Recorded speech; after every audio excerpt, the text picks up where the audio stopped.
Hey, my name's Kaylee, and this is my third peer teaching video. This one will be on track and field, and the skill is relays, so the baton exchange, but it is a closed blind baton exchange. So, to explain the skill a little more, what it is and how it relates to the event in track, for relay to work, there has to be a baton exchange to each person for throughout the relay. A closed blind baton exchange is when the baton is exchanged without the person looking behind them when the runner is coming towards them to hand the baton. This way, the next runner is ready for the baton and is not worried about looking back, causing fewer errors to occur. There are a few different methods to passing the baton.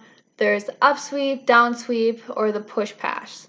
Those are different methods on how the hand placement is when the baton is given to them, and how they will be ready to take off once they get the baton. The baton exchange relates to the event because in order for a relay to occur, there has to be something that goes from runner to runner to indicate when the next runner will start, or when the next runner has to wait for the runner to come to them for them to take off to the next runner for the relay to keep going. So, a few cues for performing this skill. Granted, it's not hard. It's literally just passing something to someone else, but there are some certain cues for this to be corrected and to perform right.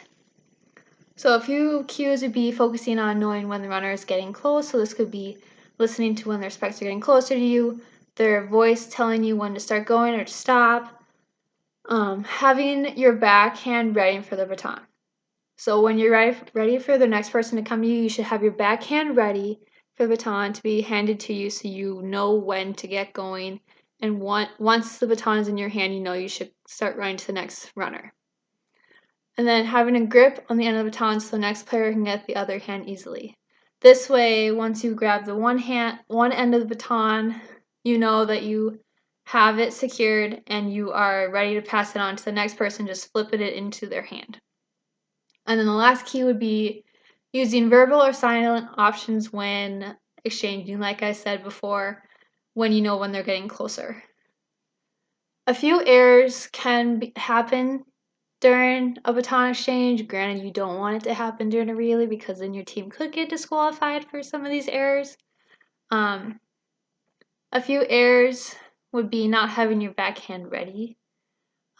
So to fix this, you want to make sure your backhand is ready when the runner is coming towards you, so you know when to be prepared, especially when they're getting close to you. And another error would be running too early or too late. So to fix this, you want to stay in the exchange zone that is given to you in your own lane, and to listen to the runner coming to you, telling you to go faster, go to slower, to be able to have a smooth baton exchange between those two people.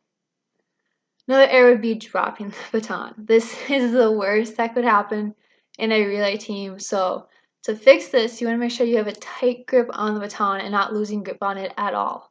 Even if it is slipping, quick exchange hands. Put in a different hand. Or move it before you start running really fast. Knowing when you have a good grip on it, it will stay in your hand and your team will be able to continue the relay. The last error would be not knowing how the next runner has their hand for the exchange. So to fix this, you want to talk to the next person in front of you or behind you and let them know how they're going to have their hand, if they're going to need the up sweep, down sweep, or the push, like I said earlier, to create a smooth exchange. So knowing these three different methods of exchanging the baton, it is easier to be able to put the baton in their hand how they want it so they can easily take off.